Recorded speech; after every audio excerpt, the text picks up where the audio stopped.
मी doctor सागर राजकर ENT specialist doctor Nashik महाराष्ट्रावरनं.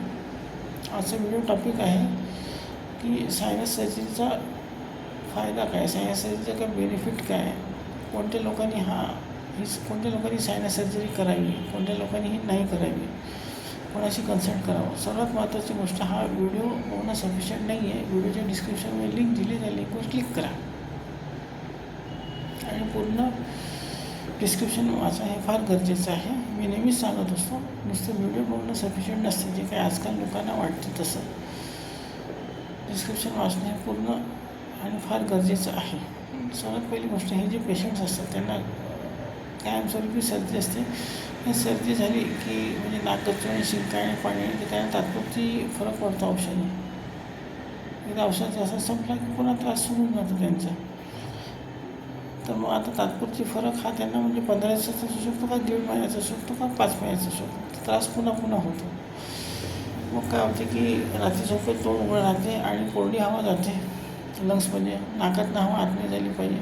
नाकात केस असतात समोर, हवेची सापेक्ष आर्द्रता वाढून ही फुफ्फुसांना पुरवल्या जाते. मॉइश्चर लागते लंग्सला. तोंड उघडं ठेवून श्वास घेतला तर कोरडी हवा जाते लंग्समध्ये. दमा, अस्थमा, न्यूमोनिया, ब्लड प्रेशर लागतीलच असं नाही, पण लागण्याचे चान्सेस असतात. डोळ्यात कॉम्प्लिकेशन जाऊ शकतात, डोळ्यात इन्फेक्शन जाऊ शकते. मग आय स्पेशलिस्टकडनं ते रेट्रोव्हिट्रल पस काढा, ENT सर्जनकडनं ते सायनस ड्रेन करा. खूप अवघड काम होत बसते. सारखी होणारी सर्दी नाकातनं मागच्या हिशातनं घशात होतात, ते घशातनं कानाकडे जाते. कान घसा जोडणारी निळी असते, ऐकणं कमी होते जर सारखं होत असलं, वेळेवर ट्रीटमेंट नाही घेतली तर. आता कोणकोणत्या लोकांनी हे ऑपरेशन करावं, कोणकोणत्या लोकांनी नाही करावं. सर्वात पहिले ENT स्पेशलिस्टकडे जावं. ते बरोबर डायग्नोसिस करतील, एंडोस्कोपी करतील, CT स्कॅन करतील.